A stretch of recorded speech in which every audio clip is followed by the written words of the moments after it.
pessoal, sejam bem-vindos, bem-vindas, aqueles que estão presentes aqui no nosso ciclo, bem-vindos e bem-vindos também aqueles que estão, ou aquelas que estão nos acompanhando pela videoaula que está sendo gravada nesse momento, né? Então, obrigado pela participação de vocês. Tá? Hoje nós vamos dar sequência ao nosso ciclo de debates. Tá? O objetivo deste ciclo de debates, que está acontecendo inclusive pela primeira vez nessa disciplina de metodologia científica, né? É nós debatermos determinados assuntos que estejam associados àqueles conteúdos que vocês vêm acompanhando aí ao longo, ao decorrer da disciplina. Tá? Nós estamos, portanto, no grupo 2, vocês estão aí acompanhando os módulos 7, 8, 9, 10, 11 e hoje entrou o derradeiro módulo, ao módulo 12, e vocês tiveram a oportunidade agora no grupo 2 de acompanhar a forma de aplicação de algumas normas da ABNT, sobretudo nas aulas 7, 8, 9 e 10. Evidentemente que as aulas 11 e 12 nós ainda aproveitamos os indicativos, as observações e sobretudo as orientações que essas normas vão nos passando, ok? E não diferente disso, nós trouxemos como tema de hoje a continuidade daquilo que nós debatemos no nosso primeiro ciclo, aqueles que estiveram aqui ou aqueles que acompanharam a gravação, onde nós falamos sobre o pré-projeto, a forma de composição ou aquilo que é necessário estar contido em um pré-projeto. Enquanto a atividade daquele primeiro ciclo de debate, ficou combinado de que vocês realizariam uma proposta de apresentação de um pré-projeto. Evidentemente que é uma proposta, é algo menos elaborado, ou um grau de exigência menor do que aquele que vocês vão apresentar lá na sua disciplina de TCC. No ciclo de debates 2, nós vamos falar da importância da estruturação do seu trabalho acadêmico. Portanto, vamos aprofundar, nós vamos além daquela parte de introdução, que foi o que nós discutimos enquanto pré-projeto no ciclo de debates 1. Aqui nós vamos falar um pouco sobre a necessidade, se ela é realmente necessária ou não, da utilização dessas normas ABNT. Daí, então, o título de importância de sistematização de seu trabalho acadêmico. Só para relembrar as regras da ABNT, lá no módulo 7, a gente trabalhou com a 14.724, que fala da estrutura de um trabalho acadêmico. Lembra? Elementos pré-textuais, textuais e pós-textuais. Essa é a estrutura, de uma forma geral, essa é a estrutura do seu trabalho acadêmico. O que é que nós vimos no ciclo 1, no ciclo de debates 1? Os elementos pré-textuais e, sobretudo, a parte de introdução.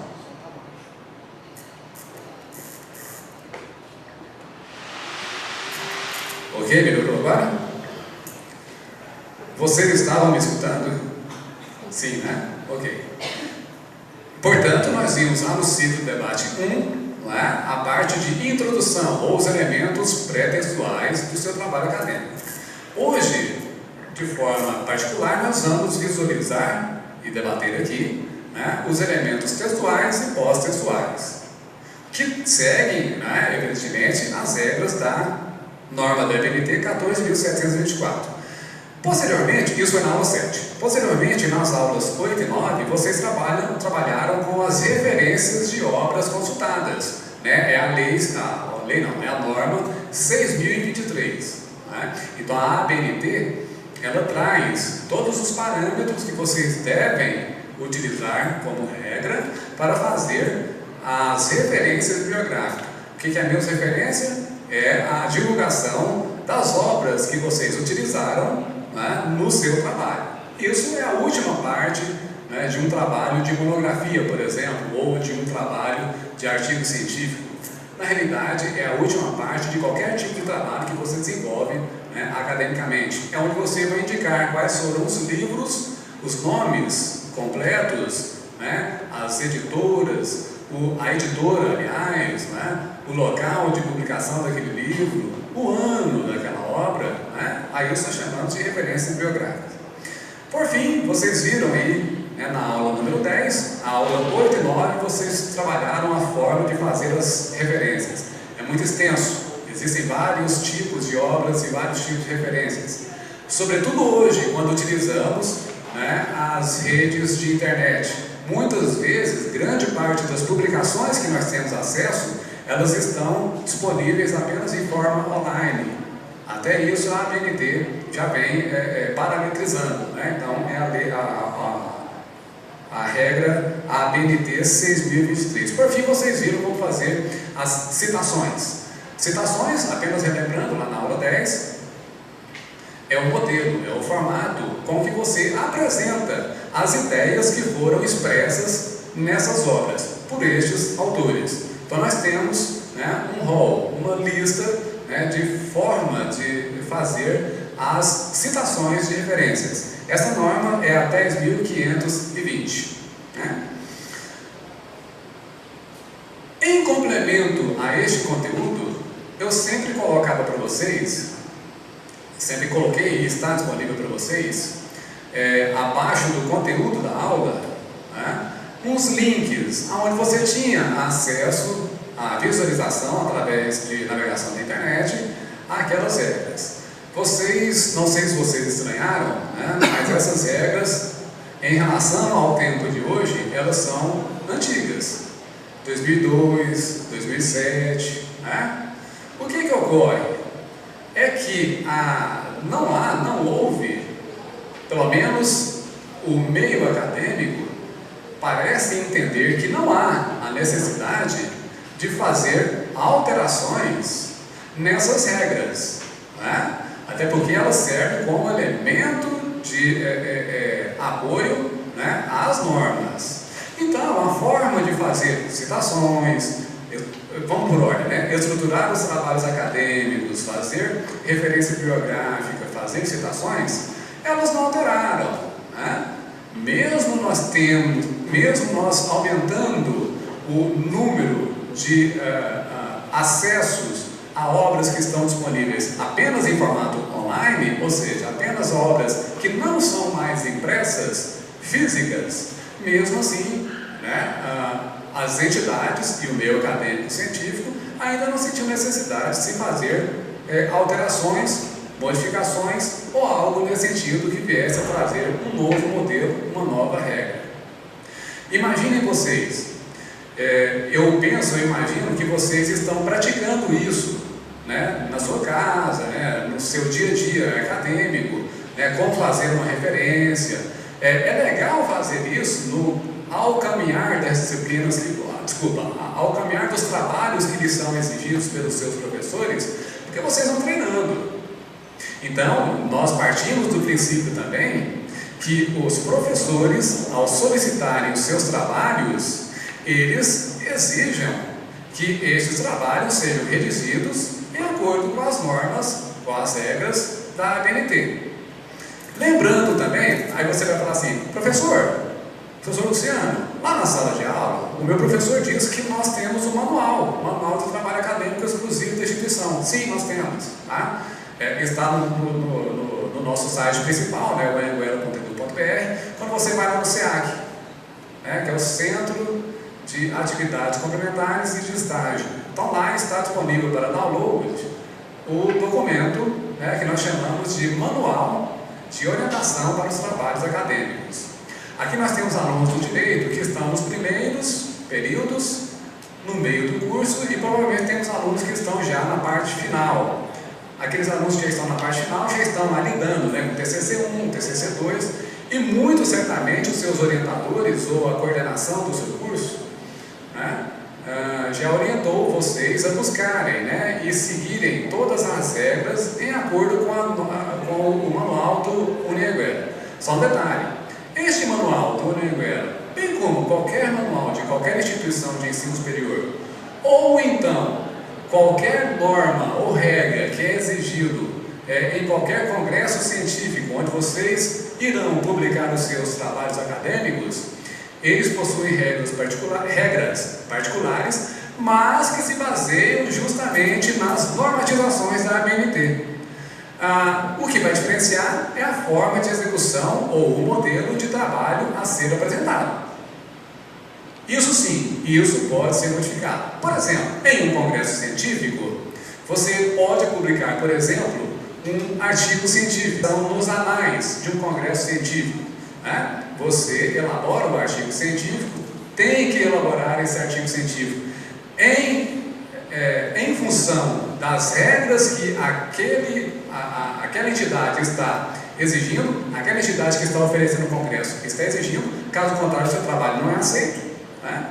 Feito isso, aceito o trabalho, ele é publicado nos anais. Hoje em dia os anais não são mais físicos, eles são publicados nem mais conforme era feito no meu tempo em CDs. Hoje todos eles estão disponíveis em formato online, né? Então isso é feito, as publicações elas são disponibilizadas normalmente no site da instituição que ofereceu aquele congresso, né? Mas segue essas normas. Normalmente, vamos colocar as regras gerais de um artigo científico. No máximo 7 ou 8 páginas é o que deve conter o artigo científico. Deve vir baseado em acordo com a estrutura de um trabalho acadêmico apresentado pela 14.724, elementos pré-textuais, textuais e pós-textuais, né? Tem que vir acompanhado de um resumo, né? Então, ou seja, são coisas que vocês tiveram a oportunidade de ver lá no módulo 7, ok? Bom, vamos mudar aqui de trabalho. Eu não vou publicar um artigo científico, eu vou publicar um TCC, ou simplesmente uma monografia, né? O formato de apresentação daquela monografia, ou o tipo de estudo que está sendo realizado no conteúdo daquela monografia, isso sim, vai depender muito de cada instituição de ensino superior. Então vai seguir os moldes ou a tradição, né, daquela instituição de ensino, né? Normalmente aqui, né, nós temos, inclusive aqui dentro do Unianguera, nós temos modelos diferentes de apresentação de TCC. Alunos, por exemplo, que fazem o curso de tecnólogo em gestão ambiental, né? O formato de elaboração da monografia deles é completamente diferente de vocês, alunos do curso de Direito, né? Então isso vai sempre seguir os moldes que o corpo acadêmico, né, que é referenciado pelo corpo científico daquele meio acadêmico, vai definir como sendo o mais adequado, o mais apropriado, né, para cada escola, ok?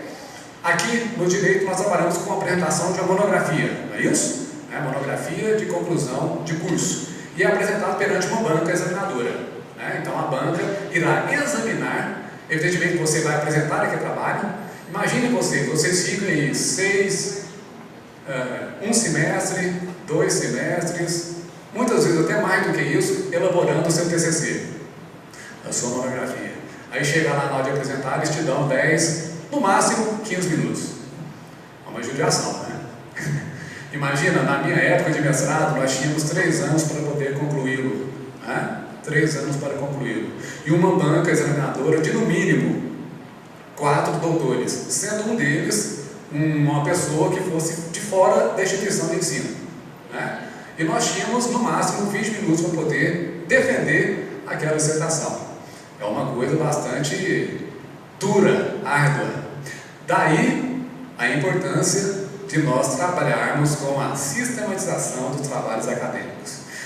Então eu já estaria respondendo uma pergunta assim, ó: por que sistematizar um trabalho acadêmico? Para que isso? É obrigatório fazer isso? É uma regra? Né? Ou é algo que ocorre e vem ocorrendo ao longo do tempo? Né? É do senso comum ou é algo que é de praxe acontecer?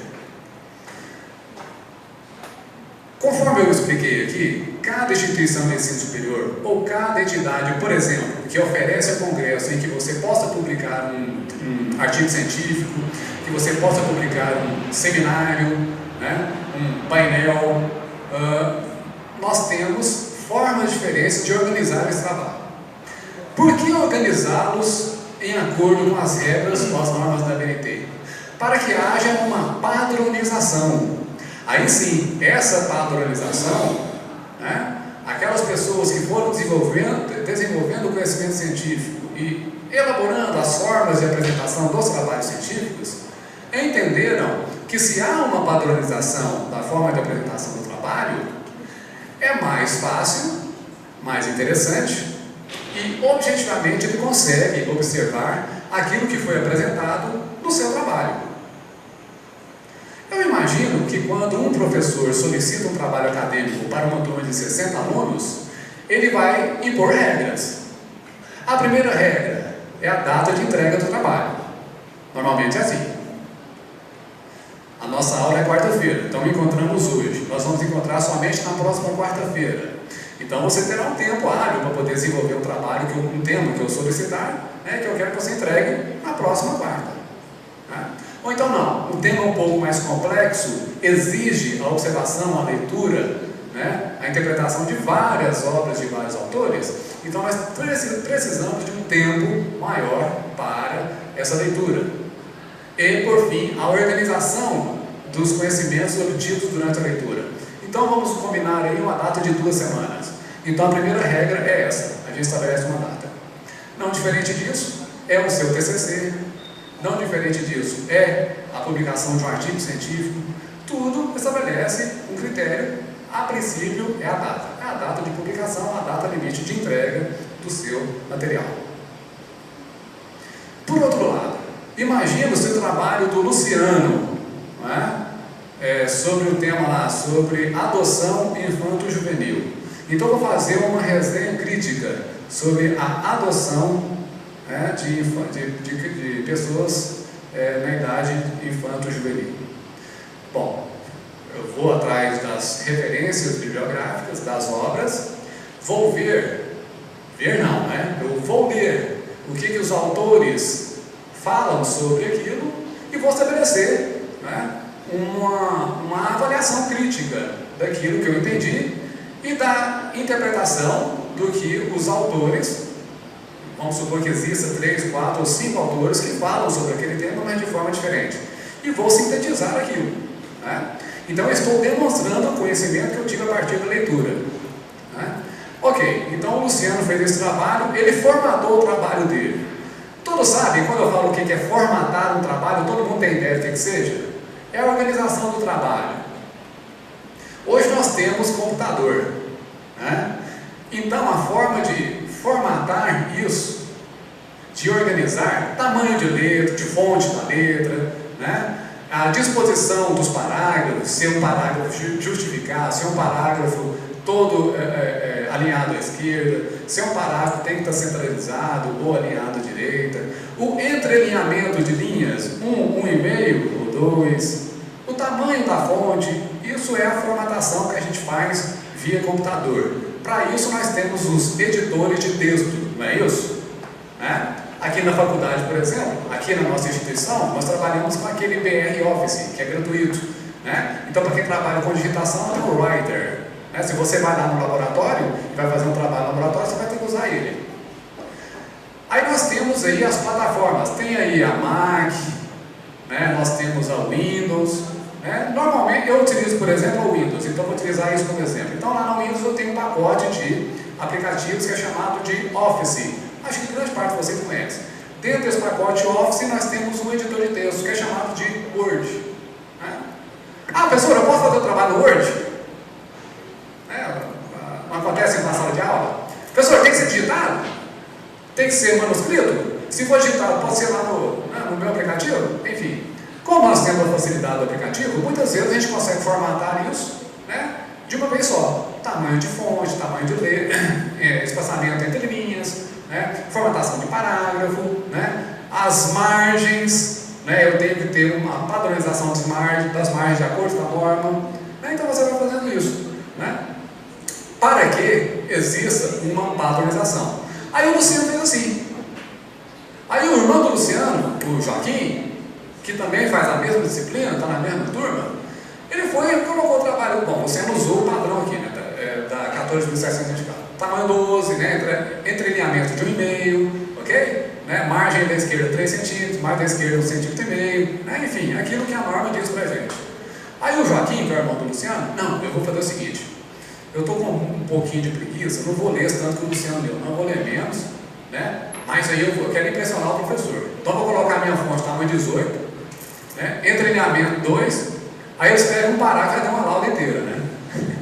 Aí se o trabalho dele tem 3 parágrafos, tem 3 laudas, tem 3 folhas. É impressionar o professor. Mas na hora que a gente vai ver, do ponto de vista de conteúdo, está bem insuficiente. Né? Muitas vezes, quando a gente faz uma revisão de algum assunto, né, a gente faz uma revisão mais complexa, mais, né, com abordagem menos sucinta, mais ampla, né, e de preferência com as ideias de mais de um autor. Né? De preferência vários autores, né? Mas muitas vezes, em função do tempo que nós temos, pouco tempo, né? E a exigência de outras coisas que nós fazemos no dia a dia, a gente acaba reduzindo isso aí a 2, 3, no máximo 4 autores. Para isso, né? Imagina, você chega para poder entregar o seu trabalho de monografia, né, lá para o seu orientador, tem uma data limite. Vamos supor que seja amanhã a data limite. Né? Então, para entregar o trabalho de monografia para o orientador, para que o orientador entregue, né, e encaminhe o seu trabalho para a banca examinadora. Imagina, você chega lá, você fica um mês sem ver o seu orientador, né, e chega lá com o seu trabalho, simplesmente entrega, põe sobre a mesa dele, está aqui, professor, está aqui meu trabalho para ser depositado. A gente fala depositar, mas depositar é entregue, tá? É como você entrega o trabalho para ele poder ser marcada a defesa e a apresentação e, evidentemente, entregar à banca examinadora com uma antecedência aí de 4, 5 dias. O professor pega o seu trabalho e vê que ele está completamente fora daquilo que foi exigido na norma de trabalhos acadêmicos do Unianguera, que segue, né, a padronização também, esboçada aqui pelas normatizações da ABNT. O que vai acontecer? Meu prazo era amanhã, né? Então eu não teria até sexta-feira para poder entregar. O que acontece? Seu trabalho não vai ser aceito para a banca. Aí para isso você vai ter que esperar a próxima data, né, de realização de entrega de banca para poder fazer a apresentação do seu trabalho. Isso significa que você vai ter que repetir a disciplina, né? Resumindo, seria isso. Imagina em tempos pretéritos, onde não havia computador. Fazíamos todo o trabalho em máquinas de datilografar. Então pensa o seguinte, quando a gente datilografava, por exemplo, um trabalho monográfico, tem aí 40, 50, 60, 70 páginas, ok? E esse trabalho completamente fora da padronização que é exigida, né, pelo corpo acadêmico. Refazer todos os trabalhos. Né? Lá não tinha aquela coisa do selecionar e deletar. Né? Lá não tinha aquela coisa do selecionar tudo e formatar de acordo com o que o computador lhe permite. Então teríamos que fazer tudo novamente. Então, o objetivo da sistematização baseado nas normatizações é justamente evitar, primeiro, quando você cai em erros grosseiros e que vão desqualificar o seu trabalho. Veja bem, nós não estamos falando aqui do conteúdo, tá bom? Questões relacionadas a conteúdo, isso fica a critério do seu orientador. Quem vai questionar do ponto de vista de conteúdo apresentado é a banca examinadora. Quando você quer publicar um artigo científico num congresso científico qualquer, quem vai questionar a qualidade daquilo que você está produzindo é a comissão editorial, correto? Porque nós estamos falando aqui do ponto de vista de estruturação acadêmica, o que a disciplina metodologia científica, tá, nos cursos de graduação indicam, é isso. Não estamos falando de conteúdo, evidentemente, ok? Estamos nos atendo única e exclusivamente à parte de organização do trabalho. Essa sim é extremamente importante, tá bom? Então, quando o seu trabalho, né, não vem com esse critério de organização, muito provavelmente a parte de conteúdo também poderá estar comprometida, né?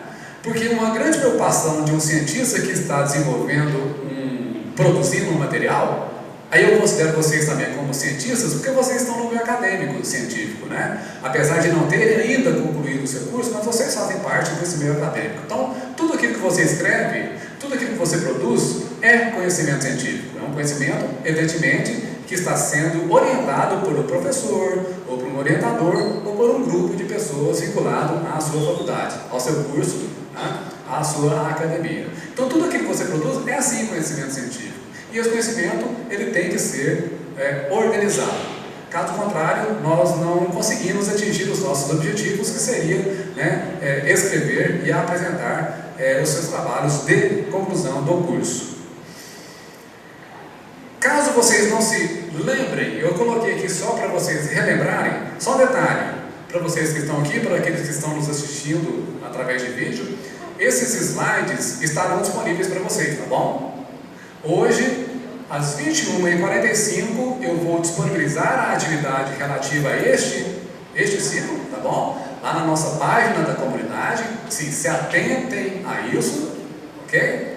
A atividade do ciclo de debates, ela não fica lá na aula 1, aula 2, aula 3, não fica lá. Fica na página da comunidade. Você vai ver lá assim, ó, atividade ciclo de debates 2, tá bom? Lá terá o link do vídeo que está sendo gravado e terá também estes slides, tá bom? Então não se preocupem, tá, em fotografar, podem ficar tranquilos que já estará disponível lá às 21h45, tá bom? Então só para relembrar para vocês, né? Um projeto de pesquisa, ou nós estamos falando aqui da monografia, normalmente ela possui essa estrutura, né? Capa, folha de rosto, lista de figuras e tabelas, sumário e introdução. Essa é a parte pré-textual. Foi aquilo que nós vimos no ciclo de debates 1. Depois nós vamos, chegamos aqui, ó, no referencial teórico, metodologia e recursos. Referencial teórico e metodologia. Nós temos aqui agora a parte textual. É a parte textual, é a parte mais complexa do trabalho, tá? Essa daqui nós não vimos, nós não discutimos. Eu vou mostrar para vocês aqui, vamos falar um pouquinho sobre isso. Por fim, nós temos a parte pós-textual, né, que são os recursos utilizados, cronogramas, as referências, né, apêndices e anexos e outros também. Aqui eu coloquei apenas os mais usuais, tá? Se você for lá na aula número 7, você vai ver que tem muito mais do que isso, né? Alguns são obrigatórios, outros não. O que eu coloquei aqui, o que eu estou apresentando, são aqueles mais usuais, tá bom? Relembrando também de elemento pré-textual, foi o que nós vimos no ciclo de debate 1, né? Nós apresentamos aí, né, dentro da introdução, o tema, a delimitação do tema, né? Falamos sobre o problema-chave, sobre as hipóteses, o objetivo e a justificativa. Inclusive, ficou combinado que a atividade relativa ao ciclo de debate seria você montar para mim uma proposta, né, relativa a isso, ok? Sobre a importância da apresentação, da estruturação do trabalho acadêmico. Para vocês ficou claro por que é importante fazer isso? Ficou claro? Caso tenha qualquer dúvida, levante a mão e pode me perguntar, tá bom? No decorrer da palavra, pode me interromper e perguntar. Só um detalhe, eu perguntei se isso era obrigatório, né? Eu não estou me lembrando se eu respondi. Não, isso não é obrigatório.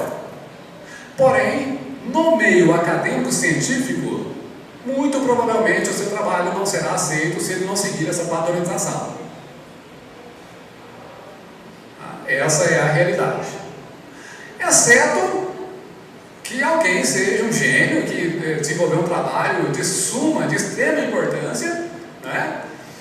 E como nós sabemos que gênios, né, são intempestivos, são, né, muito particulares, de repente o cara apresenta o trabalho da forma dele. E isso é aceito pela comunidade acadêmica, por que não? Né? Mas, comumente, no meio comum, onde nós estamos aqui, por exemplo, se nós seguirmos qualquer regra que não seja essa daqui, muito provavelmente o nosso trabalho acadêmico ele não será aceito. Quando eu falo, me refiro a trabalho acadêmico, estou falando, né, de TCC, de artigos científicos, né, de seminários, né, de painéis, artigos, seminários, painéis, inclusive vocês estão começando a ver hoje, na aula número 12, tá bom? Bom, vamos seguir aqui. Referencial teórico. Pensem, referencial teórico. O que é isso? Ou então, fundamentação teórica. Referencial ou fundamentação teórica? O que é isso? Pensem um pouquinho.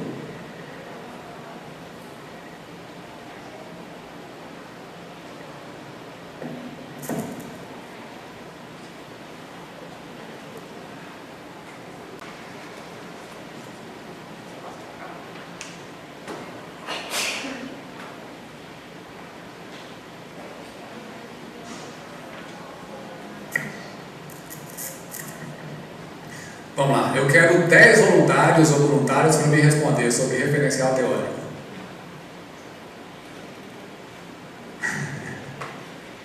Quer falar? Não? Aceitou, quer falar? Não? Alguém? Não? Referencial teórico, o que passa na sua cabeça? Ó, faz uma análise de um referencial teórico aí sobre adoção infantil juvenil. Eu dei uma dica aqui no início, né, quando eu falei sobre adoção infantil juvenil. Vamos pela etimologia da palavra. Referencial teórico, referência teórica. Ó, vamos lá pela psicologia e sociologia, né? Nós, seres racionais, seres humanos racionais, quando a gente nasce, a gente já nasce sabendo as coisas? Nós podemos ter instinto, né? Que é diferente. Até os animais, né, que a gente considera como irracionais têm instintos também, né? Mas eu estou falando do saber, né? Estou falando do saber. Não, a gente não está sabendo. Como é que nós, crianças, que não conseguimos nos comunicar, né? Quando crianças nós não temos ainda a fala, né? Como é que a gente consegue aprender as coisas? Né? Pela experiência de vida, não é assim? Né? Pela experiência de vida, desde criancinha, desde bebê. Né? Eu ainda não sou pai, serei recentemente. Né? Mas ainda não sou pai, não tive oportunidade de ser pai ainda, vou ser recentemente, futuramente agora vou ser.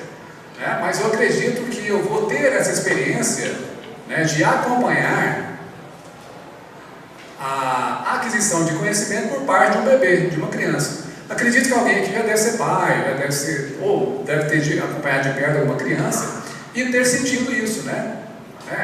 Nós vamos aprendendo, entre aspas, as coisas ao longo do tempo.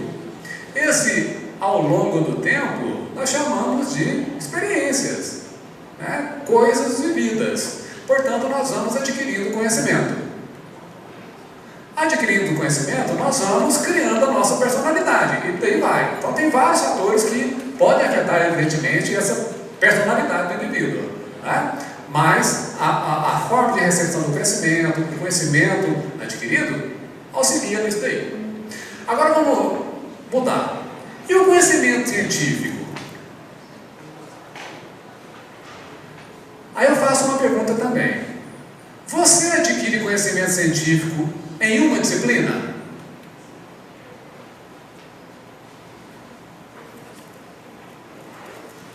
Qual que é a função das disciplinas que vocês têm na grade curricular de vocês?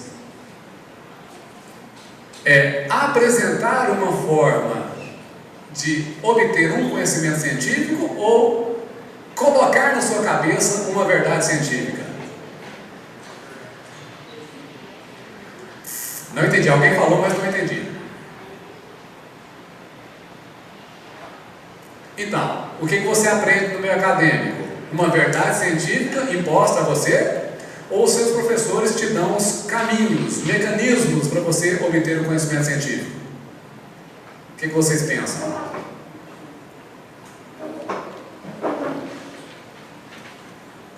O que você discute com o seu professor em sala de aula? Isso que nós estamos falando aqui é a verdade absoluta? Aí fica mais fácil responder, né? Não, professor, não é a verdade absoluta. No entanto, no meio científico, através dos nossos mestres, aí o mestre, gente, é o professor, é o orientador, tá? Aquele que está te acompanhando no meio acadêmico. Os nossos mestres, eles nos oferecem os caminhos para que eu possa desenvolver através do tempo. Por isso que a gente entra aqui no primeiro período, vai até o último período, 10º período, né? Então os mestres nos orientam ao longo desse caminho, primeiro, segundo, até o 10º período, como eu faço, qual a melhor forma, qual é o caminho para eu obter este conhecimento científico. Quem de fato te dá o conhecimento científico? Né? São as obras, os livros, aquilo que foi desenvolvido no meio acadêmico.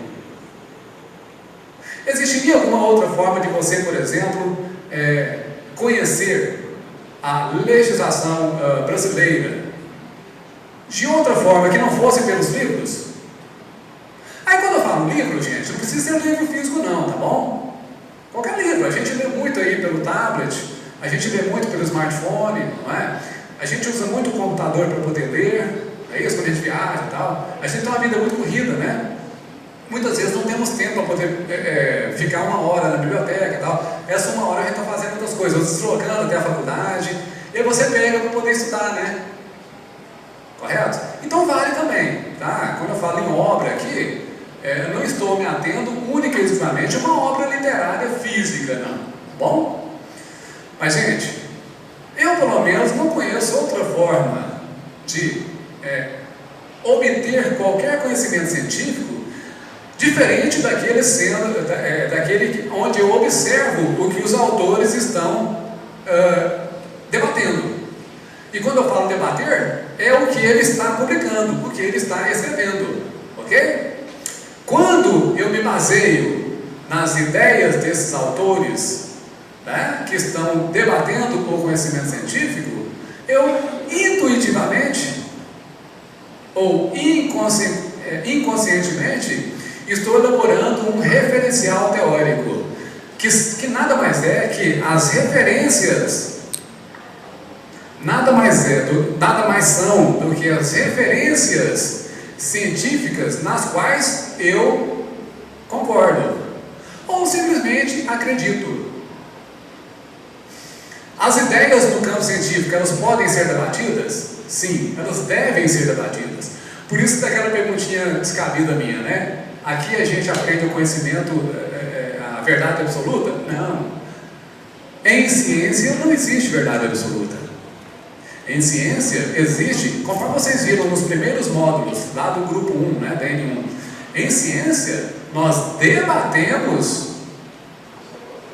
as formas de apresentação das referências teóricas que fazem parte da nossa escola. No caso aqui da escola jurídica, tá? Da escola da área de direito.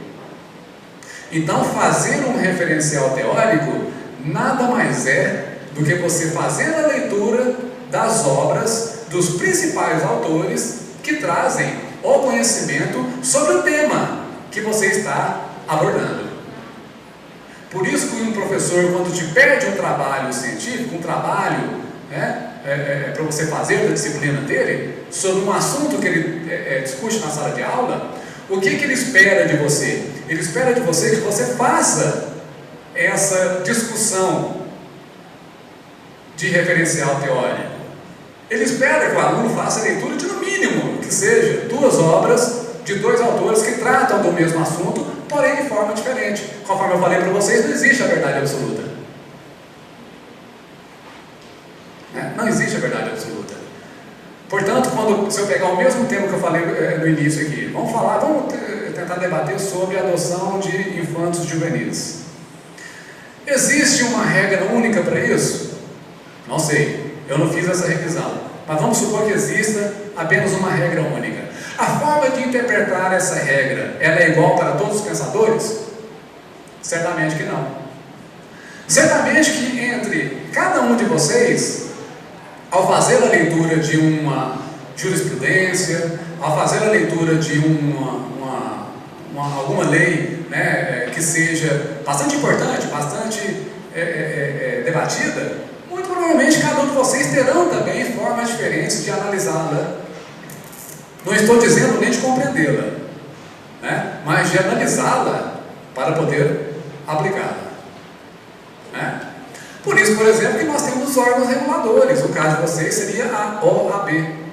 Né? No caso do profissional da geografia, que é a minha área, né, o Conselho Regional de Engenharia, né, o CREA, Engenharia e Engenharia. Né? Aí entra também a geografia. Né?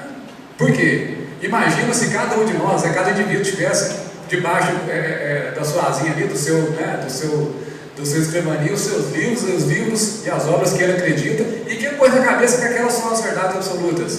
Viraria uma loucura também, né? Por isso que no meio acadêmico nós temos esses embates e discussões. E elas são extremamente importantes, e é o debate que faz a ciência dar continuidade, ou o conhecimento científico ampliar. Certamente, entre vocês aqui vão sair pensadores, pessoas que vão fazer, né, novas interpretações, né, sobre aquilo que é da área de vocês, né? Isso, na verdade, é o que a instituição espera, né? Além de, evidentemente, profissionais, né, da área jurídica, né, mas pessoas que vão aí contribuir com o conhecimento, com a amplitude, né, da forma de se conhecer aquilo que é aplicado na área de vocês. Portanto, veja bem, referencial ou fundamentação teórica, né, é a etapa do projeto que exige apenas um esboço do quadro teórico em linhas gerais. É preciso fazer uma breve revisão da literatura pertinente, ou seja, do tema que você está trabalhando, né, explorando o que já foi escrito sobre o tema, pois o objetivo é apenas apresentar os fundamentos sobre o assunto que está sendo debatido. Não nem me ater ao que está escrito ali, não. As demais, o outro parágrafo ali e nem do outro slide. Não é necessário, né? Eu acho que ficou bastante claro para você, né, que esta parte de um trabalho acadêmico que vem estruturado, né, na parte textual, ou seja, logo após a parte pré-textual, né, é onde você vai ter um maior cuidado, né, em delinear a referência teórica ou a teoria que vai dar sustentação ao tema principal do seu trabalho. Imagine você, se você, por algum motivo, vamos colocar aqui como um exemplo que eu acho que nunca vai acontecer. Eu particularmente nunca vi isso. Mas vamos supor que um aluno, né, ao dar entrada numa banca de monografia, entrega uma monografia com um título, que é um tema, aí lá no referencial teórico dele está falando de uma teoria completamente diferente daquilo que está sendo debatido no tema, e quer levar aquilo adiante. Como se fosse uma coxa de retalhos, né? Ele pegou um negócio aqui no pré-textual, aí lá no pós-textual, vou pegar esse negócio aqui que eu li, achei bonitinho, vou colocar ali, né? E vamos que vamos, né? Impossível, né? Não está em acordo e não condiz com o que se espera de um trabalho acadêmico. Portanto, objetividade ao discutir o referencial teórico, clareza na forma de apresentar o que você entendeu daquilo, não pode ficar em cima do muro, porque é o seguinte, quando a gente fala de um determinado tema, evidentemente que existem vários autores que tratam aquele tema de forma diferente. Eu tenho que me posicionar ou me colocar favorável a algumas daquelas ideias? Sim. Isso é imprescindível no meio acadêmico. Não tem como. Por outro lado, não significa dizer, nós temos que ter muito cuidado com isso, que o outro pensamento esteja completamente errado, ou que ele seja errado, não é isso. Mas a forma de poder aplicar, ou a forma de ponderar a teoria frente ao tema que você está trabalhando, para responder às suas hipóteses, isso sim, você se posicionar frente a uma epistemologia teórica, é extremamente importante. Fiquem tranquilos que vocês estarão sendo orientados por um professor orientador. O orientador ele serve para isso também, para poder delinear estes caminhos. Correto? Sugiro e reforço aquilo que eu falei no círculo de debates 1. Já vá pensando nisso desde cedo. Já vá debatendo isso com os professores das suas disciplinas em sala de aula desde já. Porque isso vai lhe proporcionar maior facilidade de desenvolver, sobretudo, essa parte de referencial teórico. Ok? Gente, metodologia em um trabalho acadêmico. O que é isso? Não estou falando de metodologia científica e disciplina, hein? Estou falando de metodologia no trabalho acadêmico. O que é isso? O que é a metodologia utilizada no trabalho acadêmico?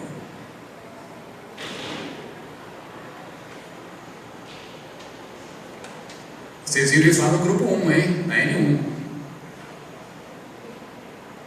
Os diferentes métodos. Pessoal, metodologia é a forma com que você conduziu todas as atividades desenvolvidas para a realização daquele trabalho. foi a forma ou as formas que vocês utilizaram para desenvolver o seu trabalho acadêmico. Elas têm que ser todas descritas, têm que ser todas elencadas, explicadas, inclusive justificadas o porquê que você utilizou.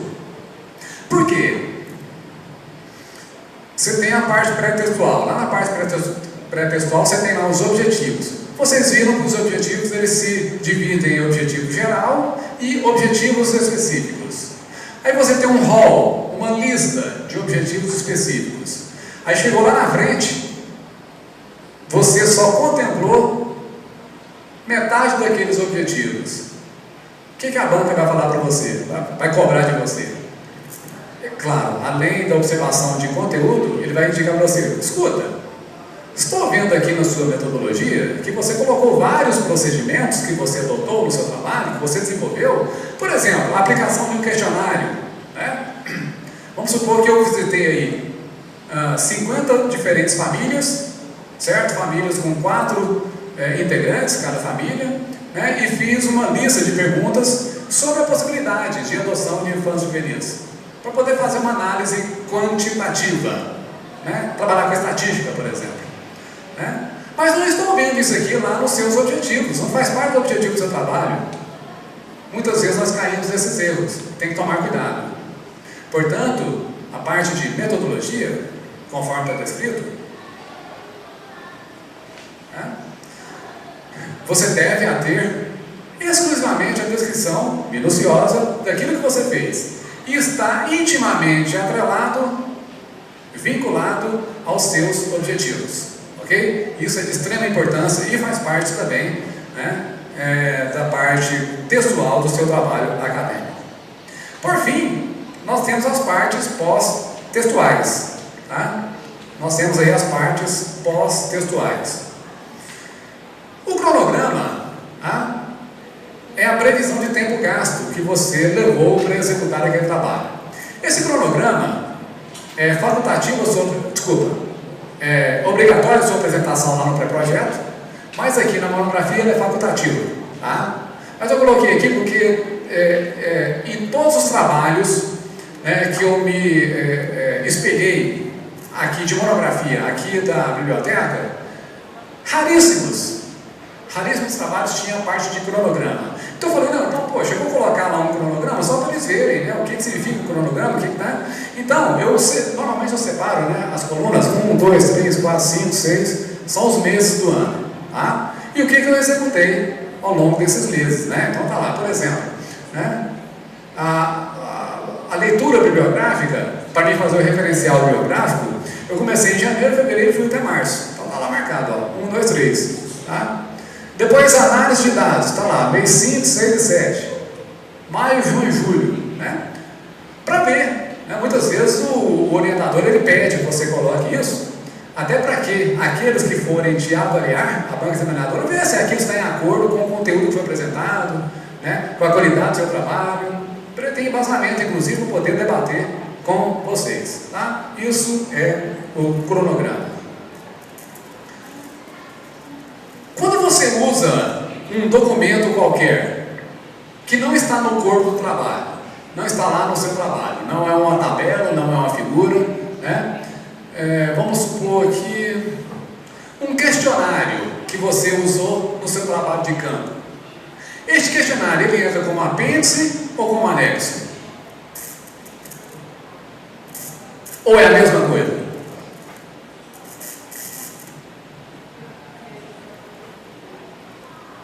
Vamos supor que eu consegui uma visita lá no CPT, né? Aí eu fiz uma entrevista lá com 5 detentos e apliquei um questionário. Aí eu quero apresentar esse questionário no meu trabalho, então eu vou colocar ele como algo, né, extra. Ele seria um apêndice ou um anexo? Ou apêndice e anexo são as mesmas coisas? Bom, por que eu estou perguntando isso? Porque isso é um erro comum no meio acadêmico. Apêndice e anexos são documentos extras, documentos que estão à parte do seu trabalho. No entanto, eles são diferentes. Os anexos, São documentos elaborados pelo próprio autor. Então eu sou o Luciano e eu desenvolvi o meu trabalho acadêmico, eu desenvolvi o meu questionário e fui aplicá-lo em campo. Tá? Então eu me baseei lá, né? Como é que eu elaborei as perguntas? Bom, aí eu fiz uma análise, uma referência teórica sobre psicologia, né, jurídica, de como elaborar um questionário aplicado, por exemplo, a detentos, né, para analisar a personalidade dele, para tentar entender por que ele cometeu aquele crime, né, e qual que é a legislação melhor aplicada àquele tipo de crime para poder avaliá-lo. Enfim, montei o questionário. Quando foi eu, Luciano, o autor da monografia, então isso entra como um apêndice. Tá? Tá aí, textos ou documentos elaborados pelo autor, ok? Agora, se eu trabalho com qualquer tipo de documento, qualquer tipo de informação que está fora do meu trabalho, mas que eu quero colocar, né, que eu quero apresentar também, tá? Então eu utilizei um questionário que foi elaborado pelo José de Oliveira Martins, é um cara que escreveu lá sobre psicologia jurídica, por exemplo, né? E lá ele tem um modelo de questionário, e eu apliquei aquele modelo, e quero apresentar os resultados que foram aplicados no modelo, naquele questionário, no meu trabalho. Aí isso não é um anexo, desculpa, isso não é um apêndice. Aí nós já estamos entrando na parte de anexos. Tá? Então, quando o documento não é produzido pelo próprio autor, ele vai entrar como um anexo. Fiquem atentos a isso, viu? Muitas vezes passa a ser percebido pelo próprio orientador. Né? Muitas vezes já sabe, né, da correria, né? Que o cara está ali no final do semestre, por exemplo, né? E muitas vezes pode passar desapercebido, né? E é uma coisa que eu observei bastante nas monografias que eu acessei, que estão disponíveis aqui na biblioteca, né? Dava para ver isso claramente. Enfim, nós temos as referências, né? Referências são os documentos que você utilizou e que citou diretamente na obra, tá? Então, outro erro também que pode acontecer, esse é o erro mais comum, que muitas vezes não desmerece o conteúdo do trabalho. Não é isso. Ele não desmerece o conteúdo do trabalho, mas ele é questionado e muitas vezes é solicitado com que ele refaça todo o trabalho em função deste erro, né? Nós só podemos fazer as referências bibliográficas. Deixa eu olhar. Ok, tá aí. Não. Ok, tá aí. Nós só podemos apresentar as referências bibliográficas, aqui tem apenas alguns exemplos, tá? De obras que foram citadas diretamente no corpo do texto.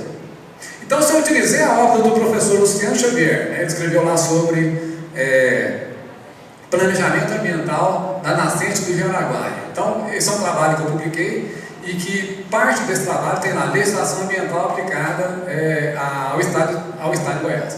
E por algum motivo você está fazendo um trabalho ambiental aí que chegou, né, eu conversei com você, falei que eu fiz um trabalho lá na nascente do Araguaia, você achou interessante, você foi lá e leu aquilo, né, e não utilizou diretamente, né, as ideias expostas naquele livro, né, no seu trabalho. Então você não fez nenhuma citação, você não pegou trecho do meu trabalho, não colocou lá, você apenas teve um embasamento teórico, mas não citou. Então o livro do Luciano Xavier não pode ir para referência. E na maioria das vezes nós fazemos isso. Na maioria das vezes.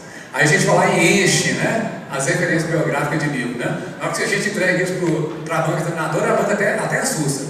Meu Deus do céu, esse cara leu 57 livros para escrever 20 páginas. Como é que é isso? Né? Não existe, não tem como. Até porque se você for fazer a citação de 57 obras diferentes, seria no mínimo 57 páginas, né? Então não tem como, né? Por outro lado, né, quando você faz várias citações ao longo do texto, né, citações diretas, indiretas, curtas ou longas, né, e não faz a menção disso lá nos referenciais biográficos, então não traz isso para cá, seu trabalho também, do ponto de vista de estrutura acadêmica, está falho, né? Então ele será avaliado negativamente neste sentido, né? Então isso não é bom e é algo que nós temos que nos ater, né? É algo extremamente importante e que faz parte daquela sequência de elementos que eu falei para vocês que são fundamentais para a elaboração de um bom trabalho acadêmico e que que seja um trabalho aceito pela comunidade científica. Algo que não esteja, no mínimo, com o mínimo de padrão, conforme nós tivemos a oportunidade de falar aqui agora, certamente não será um trabalho que terá a sua publicação garantida e para fins de adquirir o seu diploma, né, com fins de adquirir um currículo com várias publicações, você vai ter mais dificuldades para isso. Portanto, a contribuição que a disciplina de metodologia científica traz, né, no campo de estrutura organizacional é isso, né? São coisas, eu acredito que vocês também devam pensar assim, são coisas que vocês têm que fazer no dia a dia, é treino, é treinar, tá? Não é uma coisa de ficar em uma sala de aula escrevendo, né, a forma de fazer uma referência biográfica. Não é ficar sentado em sala de aula e com alguém falando para você como que eu faço uma citação.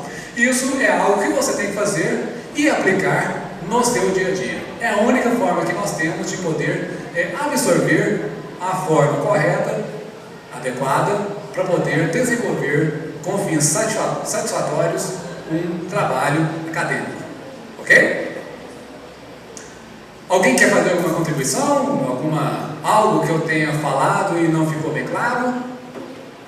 Algo que você tem em mente e que eu não tenha falado aqui? Não?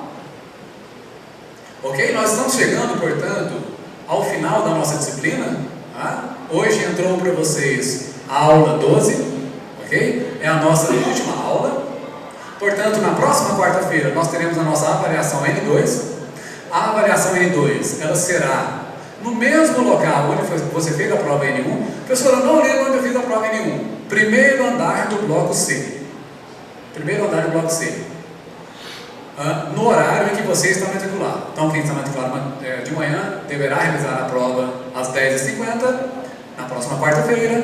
E quem está matriculado no horário das 17h40 deverá realizar a prova às 17h40, na próxima quarta-feira. Hoje, às 21h45, eu disponibilizarei para vocês, alunos do curso de Direito, a atividade número 7, que é referente ao ciclo de debates. Então, 21h45 estará disponível na página da comunidade da disciplina, tá? A atividade 7, juntamente com os slides que eu vou disponibilizar para vocês, assim como o link para acessar os vídeos. O vídeo, caso você queira rever um ponto, né, ver alguma das partes que nós tratamos aqui. Tá?